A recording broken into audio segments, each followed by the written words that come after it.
Redemption. What's going on, Snow? I'm just over here headbanging. I'm over here headbanging. Yeah? Yeah. Yeah? Hey. Woo! Wow. What a rush. Hey, heavy metal. Speaking of heavy metal, I'm going to play you something that came in yesterday. Okay. Okay. Now, well, let me get my devil horns ready. Yeah, let me just, malfunction. Boy, why aren't we ever prepared here? We should be prepared.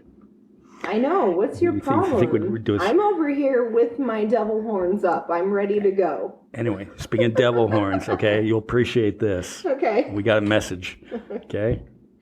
Hey, Mike, first of all, congrats on the podcast. It's freaking awesome. You know, that's the only last thing we could do under our control without someone editing, putting their own words on. So congrats to you and your partner. I wish you a very successful another year.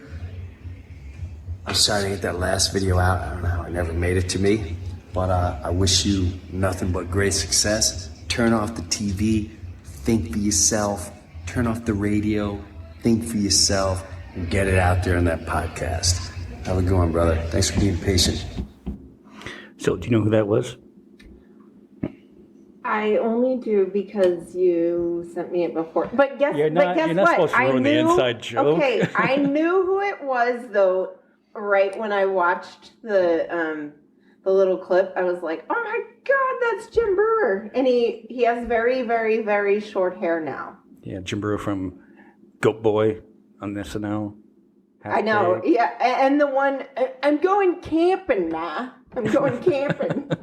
What are you doing in there? Dude, I love Breuer. I know. Sometime you should listen to the opening Nancy clip when he was doing a live read about the Razor roller scooter. It's hilarious. Yeah, I haven't heard that one. And basically, he makes like this dog choking noise because the dog was chasing this roller scooter around. I was driving back from Delaware, and I was on the Delaware Bridge, and I heard that commercial, and I just started laughing. I had to pull over on the other side because I was laughing so hard. Well, you know what? He is amazing at animal sounds. Like, how does somebody get that good? Like the goat boy too. Years of practice. Or whatever. Like, I can't do it. So I should stop trying. So you're looking very dazed and confused today. I am. Well, I'm going to actually go watch that movie later because there was like already 3 references this week to that movie. And so I wore my dazed and confused jeans. I love these jeans though. These are actually my favorite jeans, but they look like the jeans that all the girls wear in the movie. It's like total 70s jeans. You know, speaking of Matthew McConaughey, play this. This was from earlier today. He did the driver start your engines on the NASCAR race in Austin. Oh my God. Good thing the rubber. Yep. All right. Yes, sir. Yes, ma'am. This you already know. That's 3 green lights. 1, 2, 3 in a row. You know. You ready? You know you want to go. Good thing the rubber is already on the road. Drivers, start your engines. There's something about them high school girls. Did you hear he's running for governor of Texas? No way, but I like that idea. It's like, I wonder if that is like the theme in which Matt Gaetz lives his life around. There's something about those high school girls. I mean, do you think? Maybe he gets all of his God, I'm having a brain fart. Maybe he gets all of his stuff. Material? You know? His material, there you go. Yeah. Why am I'm having a hard time with words lately. I know. What my problem is. You know, both of us, we do this podcast. We've been doing it for almost a year, and that's why Breuer sent us that message, because we're kind of on our year anniversary of it. Oh my God, do you think it's the vaccine? Am I having a problem with words because of that? Know. Like, I lost my allergies, but I've also lost the ability to use words. I think we both have a problem with words that we've always had on the podcast. I know. I think it's just because, like, I know that people are listening, and then I'm always just constantly like, don't fuck up. And then, like, when you do that, that adds more pressure to you, which is a good thing moving into our next topic, because what is May? Well, I think that you can't really sit back and overanalyze it, because I do. I listen back to every episode to see how it sounds. See, I can't do it, because then I'm too judgy of myself. Yeah. And that's why I'm trying to say, what is May? May is known as... May is Mental Health Awareness Month. Okay, so, yeah, that's where I was going with that. I'm like, you know, like, sometimes we do that, folks. We're constantly overanalyzing ourselves. And you know what? My thing, like, I've been thinking about it a lot, and I wish I would have remembered that May was Mental Health Awareness at the beginning of the month, so that I could have focused on it more, because I really believe that I am a work in progress, and I believe that all of us are. I believe that other people should know that too, and stop being so fucking hard on themselves all the time, and be like, you know what? A lot of times I do fuck up. A lot of times I do say really stupid shit. And guess what? So do you. And we should just forgive ourselves and love ourselves more. Yeah, well, a couple points on that is I also listen to a lot of Howard Stern, a lot of Joe Rogan, just because I try to focus on how to do this.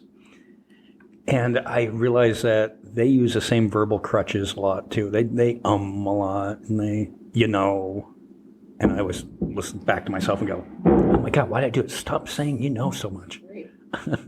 Right? This is podcast noises. I know. I do that. I just am always worried about, like, saying something stupid, but I'm like, I really shouldn't worry about that, because I'm like, you know what? You say stupid stuff all the time. You think stupid things sometimes. And so does every other person, because we're human. So we're designed that way. We're designed to do dumb shit. And all of us do it, you know? I don't think that there's somebody who's, like, more of a human than more human than human. Right. I'm like, Rob Zombie. Yeah. Well, we came into this thing with, you know, devil horns and everything, so I had to go there. Maybe I don't know. You know, I was once in that Ozfest in Massachusetts, and Rob Zombie was playing, and he does a thing where he goes out into the crowd and you stand on the seat. So if you stand on the seat, it makes yourself taller, so the people in the back can see you. Mm-hmm. Well, he's standing on the chair right in front of me, and it's one of those folding chairs. I was afraid he was going to, you know, fall over, because those, you know, if you step on one of those things wrong, the chair folds up and you fall on. So I put my hand on his back, and if you know Rob Zombie, he wears those creepy contacts to make his eyes look scary. So does his brother, doesn't he? And he turned around, and his face is like arm's length away from mine, and just gives me this, don't fucking touch me look. I was like, oh, I'm sorry, Rob. Like, yeah, I love Rob Zombie, though. I like his music. I like his movies, too. Have you watched his movies? Yeah, like, I saw the one where he remade Halloween. And then there was another one, his first one. Have you seen House of a Thousand Corpses? Yeah, that was it, yeah. Yeah, okay, so I think that was his first one. Yeah. And the first time I had watched it, like, I didn't like it all that much. It was kind of like the way I felt about Natural Born Killers, too. Like, I saw that in the theater, and I was like, what a pile of crap. And I really like Oliver Stone, too. But then I watched it again later, because I think there's some movies, I don't know if it's the same for you, but I think there's some movies, like, when you watch them the first time, maybe they're just it's like the shock value at first. Yeah, so then like- you watch it again and you're like, oh, wait a second. I obviously missed shit because then it's like a cult classic movie. And it's not like it had phenomenal acting going on in it, but it was like, it is like I'll watch it every once in a while. And now they have a new one, I don't know how new it is, but I did watch one recently within this last year, within the beginning of this year. The second one about that horror family. Oh, It's the okay. same family. I can't remember the title of it, but I liked it too. But they're like, they're these like murdering like redneck, gross, white trash people that you're like, ooh. You know, the first time I went down to Laughlin, going through Golden Valley, I was just like, this is where the hills have eyes. People are. True. Like, they could film horror movies out here. Hollywood, if you're listening, maybe film some horror movies out in the Kingman Golden Valley area. I want to be an extra. Yeah, you would have plenty of extras out here. I've already been in a play where I had to die, so I'm good with that. Speaking of mental health, one of the things I like to do for my own mental health and well-being is go to concerts. I've said that many times. But finally, on Monday, got to see Corey Taylor of Slipknot and Stone Sour. He did a solo show down in Tempe at the Marquee. And now I wouldn't say, if it was a normal year, it would have been like, yeah, this is a good show. But being that it's been a year and a half since I saw a concert, it was like one of the best shows I have ever seen. Took my oldest kid, he was worn out 3/4 of the way through it. Just absolutely worn out, and God, it was just so good and such a release. People wore masks.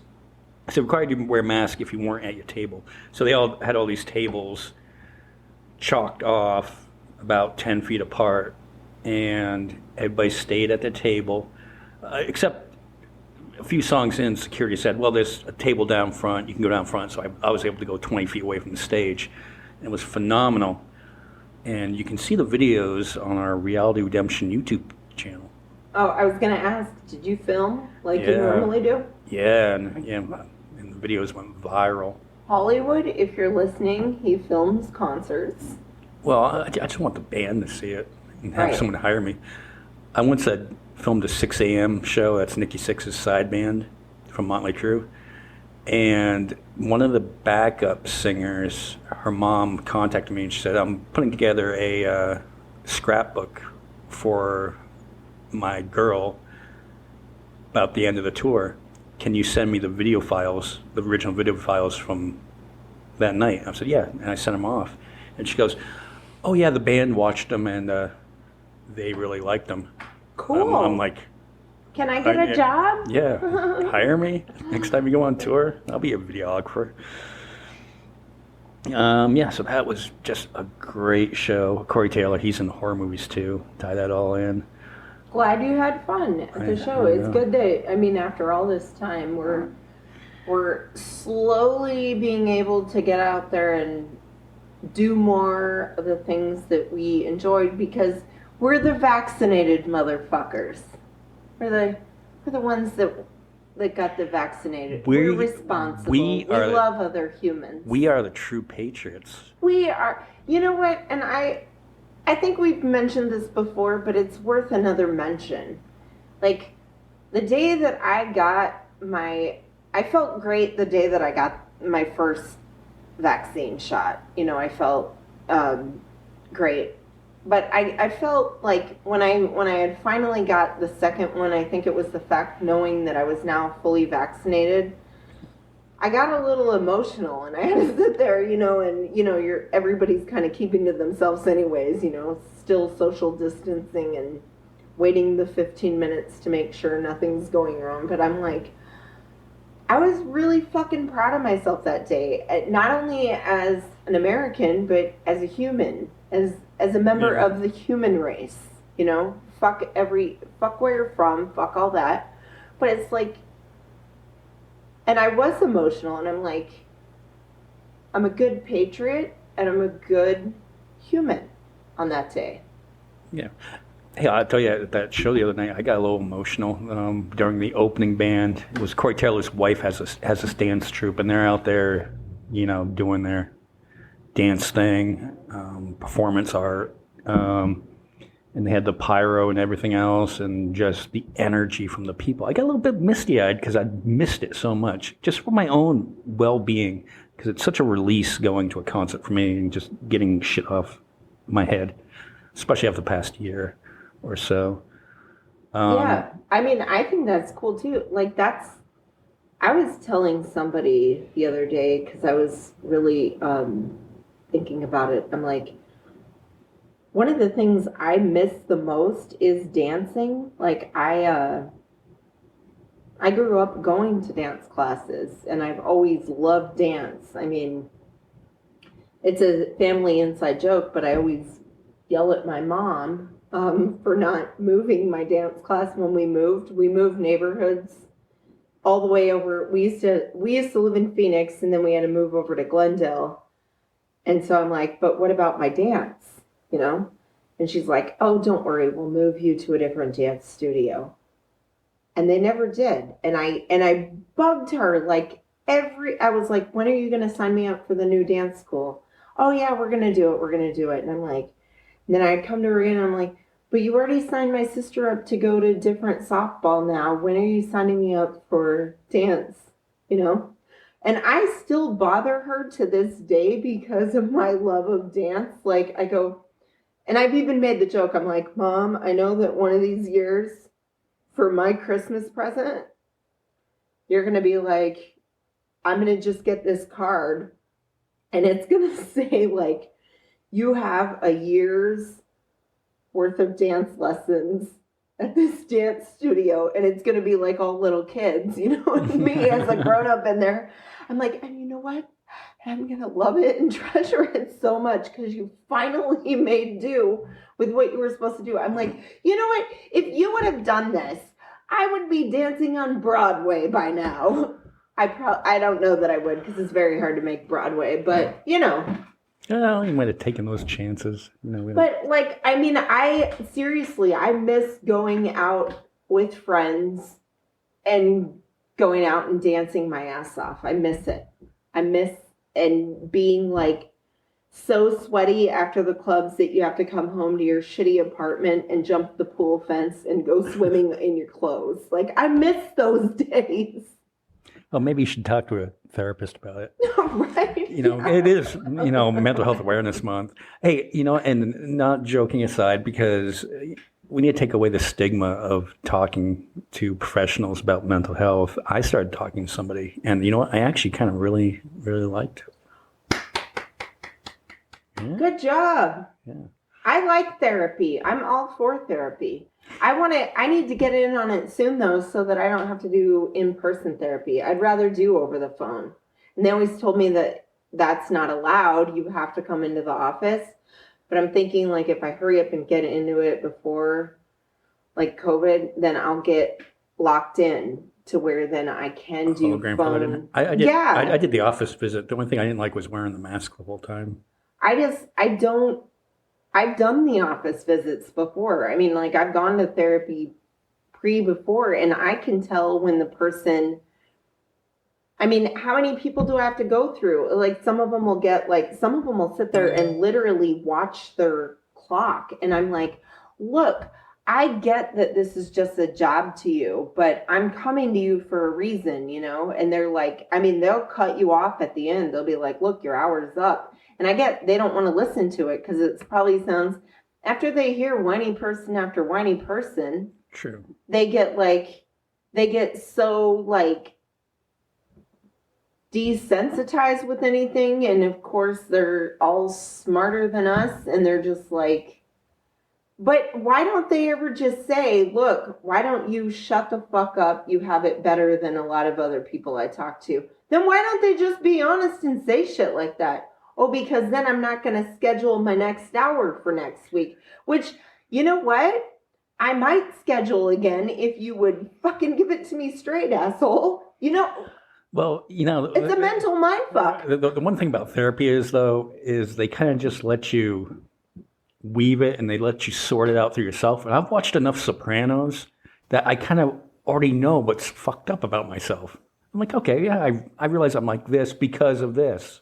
I know it's fucked up too, but it's like, I don't know all the solutions. That's why I'm coming to you. And for you to just sit there and say, well, what do you think all the time? I'm like, I'm thinking that maybe I need a new therapist because I need at least some form of input from you. I don't know that all therapists are cut out to be therapists. I think that, and I get that there's like a fine line, but some of them really need to start figuring out how to at least coach people better into making their own better decisions. Because I get that that's the idea of therapy. You know, like you want the person to come to their conclusions about what they need to do with their life. You know, because they can't just, I'm sure they can't just say you need to do this, that, and the other, because I'm sure that there was an incident in the past where they did that and maybe somebody killed themselves or hurt someone else, and that's what happened. So they can't really do stuff like that. You know, it's usually shit like that where it's like one person like ruins it for everybody else, and it's like, and no one's gonna look at a severe incident like that and be like, honestly, like maybe that was the best solution for that problem, because you are not allowed to say stuff like that. Well, yeah. Because it's wrong. Yeah, I don't know. I guess, are we turning people off from talking to therapists, though, by having this conversation? No, because I'm saying, no, okay? I know, I'm probably confusing a lot of people right now.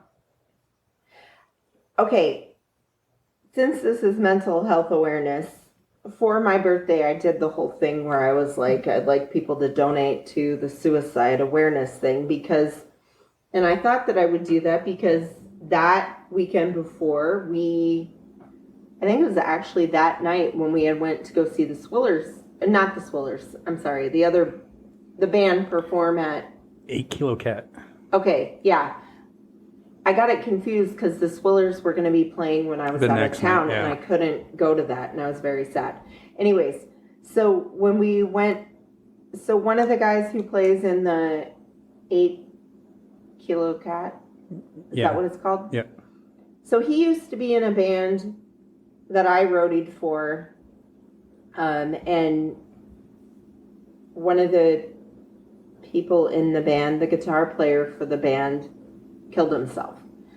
And he was one of my friends, and the first time I had ever met him and hung out with him,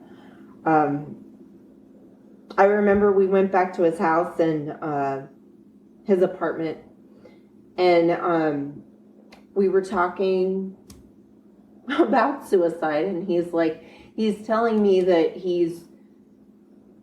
there was a knock on his door. Okay, I'll just tell the whole story, okay? There was a knock on his door, and this guy goes, hey, I have what you've been wanting to buy. And he goes, I can't talk to you right now. I have a lady friend at my house. It was not like that, folks, number one. Like, we never hooked up. We were strictly friends. But anyways, he was like, I can't talk to you right now. Obviously, I have a lady friend. He goes, but I have that gun that you wanted. And then, so I go, why would you try to sell him a gun? Like, don't you know how he is? Like, why would you try to do this? And then he kind of told the guy, look, I can't talk to you right now. You need to leave, you know, blah, blah, blah. And he was rude about it. And then he shut the door, and then we were talking more about suicide and his feelings on suicide. And I go, you know, because he had already mentioned stuff very suicidal before this. When this was the first time we had ever hung out one-on-one. We had hung out in the band scene before. And I go, well, why do you so badly want to kill yourself? And he was just like, I don't know. I just always have. And sometimes I think that I don't really want to say that there's like a suicide gene, but sometimes I think that I don't know if there's like a form of mental illness that overcomes someone so much. Well, depression could run, biologically. I believe because my grandfather on my father's side committed suicide. I mean, this way before I was born. And I think various people in my family deal with depression. Right. So I think everybody deals with depression. Well, everybody does. Some people are really good at just staying positive all the time. I love those people in my life that can do that, but I also for myself, I have to process the negativity too, because or else I mean, of course you want to turn it into something positive all the time, but I don't know. I understand both sides all the time. I'm always understanding, I'm understanding the whole, you just shouldn't talk about it. But then I understand, I don't think that's the right thing to do to people either. Because some people are just flat out, they will, if somebody says something like that, they will shut down because they don't want any negativity going on. Right. Well, you can also, because they also believe everybody goes through their own shit, everybody deals with depression, everybody has their own problems, and sometimes you'll go, well, why do I want to burden my problems on somebody? This person's going through enough. I shouldn't talk to them. Just, suck it up. People have bigger problems than you. I know, and I always just have a special place in my heart for the people who are like my friend Mike, who were like, no, I've talked about it like it was like a lifelong goal. And, I had watched a documentary. There's a documentary called Boy Interrupted. It's kind of a spin on the whole movie Girl Interrupted, because that was about girls in a mental institution. But yeah, the boy, the mother talked about from the age that he was 5, she's like, most kids are into and most kids are into happy music. And her son, his favorite band was Nirvana. And then his uncle had committed suicide. So this is with your talking point too, how you had so it was in your bloodline that something like that had happened. So at the end of this movie, they talk about how the kid was suicidal throughout the years. And so he'd go, they tried to get him help all the time, and he would do good for a while. And then he'd go back to the depressive ways. And then he would do, he'd be going back and forth. And towards the end of the movie, he left a note because he killed himself. He jumped out a window. And he left a note, and it said 5 reasons to live, and he wrote those down. And then it said 5 reasons to die, and he wrote those down. And that was what he left before he jumped out the window. Yeah. And it's how do you not think that some of it is genetic too, because of a situation like that? This was a kid who was constantly surrounded by people who loved him, a good family and everything, and still they could not save him. They're no helping him. Yeah, that leads me to a story. I didn't realize I was going to tell this story, but being how this is Mental Health Awareness Month, and this happened in May. You've got to get it out. Well, this is me. This isn't a story about me. It happened to me, but I had a friend commit suicide in May, and I think it'll be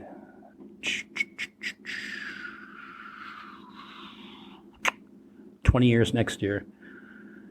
anyway, it was a former roommate, and I'd been friends with this guy for years. We worked together, and after we still remained friends, and we were roommates. And he had lost his job, and he moved out, went back to live with his mother, and left without saying anything. A couple months later, I ran into him at a party, and I was talking to him. He said, "Hey, I'm sorry, I did it. I was embarrassed. I lost my job. I couldn't pay rent." And I was kind of like, "Well, it's not really a big deal. I would have covered for you. We're like brothers." And so we made up. But when he had moved out, he left some guns behind. And in the meantime, in the next couple months, I had another roommate who had kids, and I didn't have a gun safe. I didn't feel comfortable having the guns in the house unlocked. So I was like, "Hey, can you come over sometime and pick up your guns?" And he was like, "Yeah, sure." So about a week later or so, he shows up at my door. It's like 6 o'clock on a Sunday morning. And I go down and say, "Hey, what's up?" And he said, "Yeah, I'm here for those guns." And I'll get it. I'll explain my reasoning for this. But I gave him the guns. And so I said, "Hey, don't be a stranger. We should hang out again." Yeah, he goes, "Yeah, you will." Now, what I didn't realize at the time, and maybe I should have because it was 6 o'clock in the morning, was he had been up all night drinking because his wife had done something with his kids. He wasn't allowed to see his kids, or something had happened with him and his ex-wife. On his way home, he went off the road, hit a tree, broke both of his ankles. Since he had been drinking, the police showed up, and he realized he was fucked. So he had the gun, and he committed suicide. I don't know if his first intent was suicide by cop, but he eventually turned the gun on himself. And part of me initially thought, why didn't you realize it? Why didn't you try to talk to him more? Why didn't you offer him coffee? Why didn't you, cook breakfast or something? But, it's neither here nor there. Then you get into you're the one that handed him the guns. And I think the hardest thing I had to do was explain to his mother what his last words were.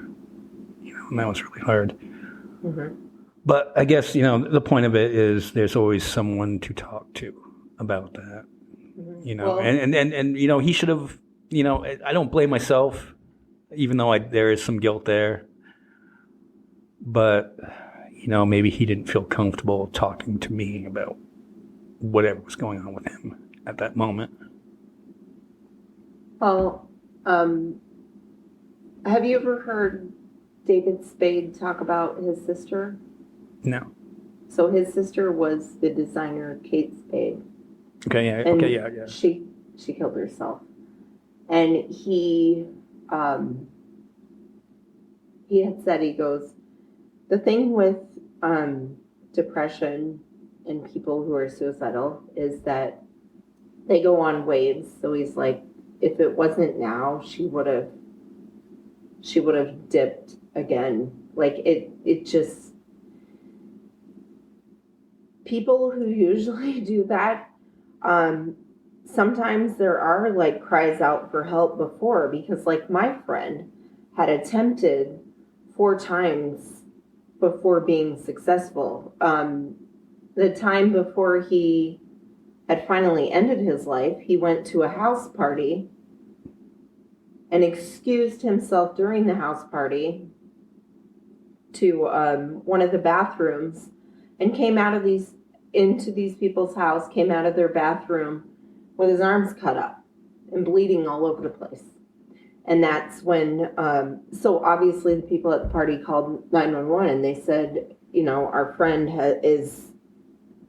there's something wrong with him and he's trying to kill himself and blah, blah, blah. So the ambulance came there, and they were like, I guess they basically had decided, look, you're either going to go into treatment on your own free will, or you're going to be basically forced into it by what you've done. So he agreed to go into it and went into treatment in Chandler, and it was okay for a while, but obviously it didn't work because I don't even think it was a whole year later that then it was the time that he was actually successful. I mean, like, that's the thing with depression. It's like a wave. It'll, like, there's like the highs and the lows, and it just goes up and down. And most of the people who do this, they have had other attempts. I mean, or the thing that's the saddest is the kids who do it, and they don't know what they're doing at all. Like, they could be getting bullied in school, and so they just want to get away from the bullies. That's what their attempt is. They're like, I just want to make it stop. But they don't realize that, they're like, well, I'll commit suicide. But they don't realize that the suicide is permanent. They don't, like, a young mind like that doesn't realize. When I worked in Phoenix, there was a guy, and one day he was like a guy that never missed work, and one day he wasn't at work, and then it got, I mean, I'm guessing that's what he said when he had called in too, was like, I can't come to work today because my 10-year-old killed himself. He hung himself in the closet. I mean, what do you do? A 10-year-old hanging himself in the closet. God. Who knows? Yeah. Jeez, we didn't realize we were going to get so I didn't realize deep on this that all on this these target. Stories would come out. Yeah, right. Yeah. But the point is of all of this is, like, you have to keep going. Like, I mean, I've been in some of these people's shoes at one point or another.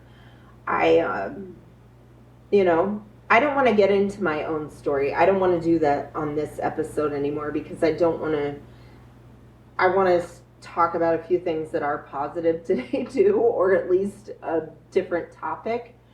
But it's like, I get it. Sometimes I think what happens too is, like, the mind gets stuck. Like, it's like this whole thing it's like brain constipation. Like, your brain cannot process the thought and move it, get it moving through, because it's normal to have different thoughts coming in and out of your head all day. It's like the mind will get stuck and it will focus on one thing, not even looking to other things. Right. Like sometimes the way I feel about the idiots who don't believe in climate change, I'm like, then what's your motherfucking game? How are you not seeing the big picture? What do you think is going to happen if you don't have a beautiful planet to make all your goddamn money on? I mean, what's your end game? And I'm trying to just make a joke to lighten things up a little bit, but you see what I'm saying, right? Right. Well, like, depression is, you get stuck either in the past and you're thinking about something that happened and you can't see your way through it. Anxiety is thinking about the future and, oh shit, what's going to happen? And then, right. oh fuck. And then it's so hard to live in the moment. But that's the most important part. We have to train ourselves to live in the present. Like, most people are constantly thinking either past or present thoughts. And I mean, folks, seriously, try to check yourself on this when you're going through your daily day. Like try to recognize what you're doing. I've been doing a lot of this lately. I'm like, all right, I'm thinking too much in the future, because I got to admit, lately, all I can think about is my retirement. But I've got 6 more fucking years to go, And then, or you're thinking about what you did yesterday, a month ago, a week ago, a year ago, 5 years ago, whatever. You've got to, if you can, and it's a hard thing to do, you've got to train yourself more to live in the moment And if the moment sucks, then maybe be like, all right, how can I make this better? Like if you're doing the thing where you're like getting bullied or whatnot, and that's your present situation, then what do you do though? How do you be like, well, that's why we also have to say, look, we know because we're older, okay, so we lived through bullying. It does get better. It really, really fucking sucks right now. It sucks having to listen to these douchebags and you feel like you can't get away from them. But one day you will. Like, you know? So how do you explain that though? Well, like live in the present, but also... This week was also the 4-year anniversary of Chris Cornell passing away when he hung himself. Right. I wonder why so many artists, like, and this is true with stand-up comedians and a lot of musicians, is they deal with a lot of depression because they come from, for whatever reason, creative people have like some kind of baggage in their past. Don't you think it's like they're looking for a way to validate themselves maybe then? I don't know either, but it is, a lot of creative people do have mental illness. Well, I know like in the case of a lot of stand-up comedians, they're looking for validation. They also turn, they turn that pain into something else. You know, you try to overcompensate and be really funny at it. Well, right. You have to. I mean, what other choice do you have? You've got to, or else you're stuck living with that negativity the whole time, which everyone knows that it's uncomfortable. That's why some people can't deal with it anymore. They're like, fuck it, I'm done doing this, you know? Yeah. But, I don't know. It's hard to say. And then I think I think what they seek out though is like validation from others. They're like, okay, because maybe then they've grown up and they are great people and they are funny and they do have worth, because everyone has worth, you know, and they're like trying to say, maybe what they're trying to say to the world is, look, I got fucking ruthlessly picked on, but I'm a good person. I'm a funny person, you know? So they're like, yeah. Look, I will show you. I don't know. Yeah, and a lot of them were introverts too, like in high school. So Hey, introverts are rad. I'm an introvert, you know. Me this too. Is surprised I did a podcast on it. Because the podcast is for therapy, man. That's what we're doing right now. Where you going? I gotta grab my water, my sparkling water. Oh, okay. Didn't know if I had to ramble on here. Yeah. But oh, did I leave you in an uncomfortable moment? No. But usually you have to Okay, think about what you're so doing. But the point is of mental health awareness, folks. Keep going, because you know what? Fuck the haters. Yeah, Fuck them all. Keep going. Keep going. Eyes on the prize. Go. Do it. You know, and it doesn't even matter because you can be successful. The night after Chris Cornell committed suicide, I went with my nephew to go see Linkin Park because they were releasing their new album and they're doing a record release party in Vegas. So I went to go see Linkin Park, and Chester comes out and does a song for Chris, and it's all emotional. Mm-hmm. And what happened 2 months later, Chester Bennington was driving. He left Sedona because he has a place in Sedona. He drove back to L.A. When he got back without his family. When he got back to L.A., committed suicide. He went to my high school. And that was a rough one for me. Chester? Mm-hmm. He went to my high school. Really? He went. He's younger than me, so I never knew him. But my sister always likes to tell people, she's like, I smoked weed with Chester Bennington. Like, yeah, and he, it's funny because he actually lived right next door to my cousin, one of my cousins, and my cousin was like, I totally remember that guy. He's like, okay, because Chester also went to Greenway too. He went to Greenway and Ironwood. And so did my cousin. My cousin went to Greenway and then Ironwood. He went to Greenway, and then his parents got a divorce. So he no longer lived there. So then he ended up in the Ironwood district. Anyways, I had to put the formalities out there, but he goes, yeah. He goes, that guy was my neighbor. And he's like, I would say to him, hey, what's up? And him and his goth friends would go, fuck you. He's like, that guy hated me. So I go, well, Chester. No, but if you read about his childhood too, and I mean, well, if you're a fan of his music, Well, no, yeah. If you listen to Chester's music, you could tell he was molested when he was younger. Very dark places. He was molested as a kid. But it's just such a shame. Could you imagine what kind of work, that we missed out on with Chester being gone, or Chris Cornell being gone, or Kurt Cobain? Could you imagine what Kurt Cobain would have been doing?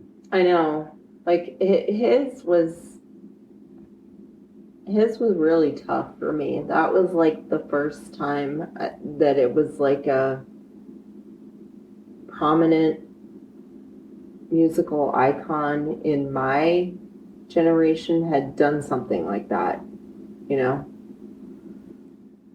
I still remember the day that it happened, and one of my friends called me, was like, hey, he killed himself. And I'm like, what? I'm like, shut up. Well, I thought I didn't even think it was real. I don't think Kurt Cobain shocked me. The Chris Cornell did, and Chester did. Well, it just shocked me because it had finally happened. Not that if you don't listen to Nirvana, I mean, well, because there's conspiracies about whether Kurt Cobain killed himself or not, which we're not going to get into all that. But if you are a Nirvana fan and listen to his music, he had a song called I Hate Myself and I Want to Die. I mean, that was on one of the Beavis and Butthead Experience things. Yeah, but if you listen to Linkin Park too, a lot of those songs are really, you could tell that he had issues. Well, he was molested as a kid. Yeah, well, that's where a lot of his comes from too. Yeah. And a lot of metal guys. I was listening to a podcast with Corey Taylor after the show, and a lot of metal guys, they have some issues in their past but that's why the music is so angry at times. Mm-hmm. They kind of bring it in the anger and release the anger that way, as where comedians will turn the pain into humor. It's all outlets, it just depends on the type of person that you are, pretty much, Yeah. Shit, maybe my outlet is dance. Who knows? Well, yeah, and Howard Stern has OCD, really bad. He has to flip the light switch on 3 times before he enters his room and that kind of stuff, or he used to before he went to therapy for that. Wow, yeah. I guess. Okay, so yeah, maybe we should do a different topic now. Well, I think I want to wrap up this episode, and maybe we can continue on and do another episode, because I don't want to. What we wanted to talk about, I don't want to go down that road on this particular episode. But speaking of stand-ups, let's wish Bill Maher a safe recovery, because even though he got vaccinated and even though he was safe, Bill Maher got COVID. He got COVID. But I'm sure he'll be okay, because he always says, we need to realize the fact that America is not healthy and America is obese and blah, blah, blah. And he is not obese, so I'm sure he'll be just fine with it, I mean, according to his own stuff. I cannot wait for his show when he comes back, though. I can't wait for all the jokes about himself and whatnot. And next Friday, Yes. I'm excited to see you, Bill. So a speedy recovery to Bill Maher.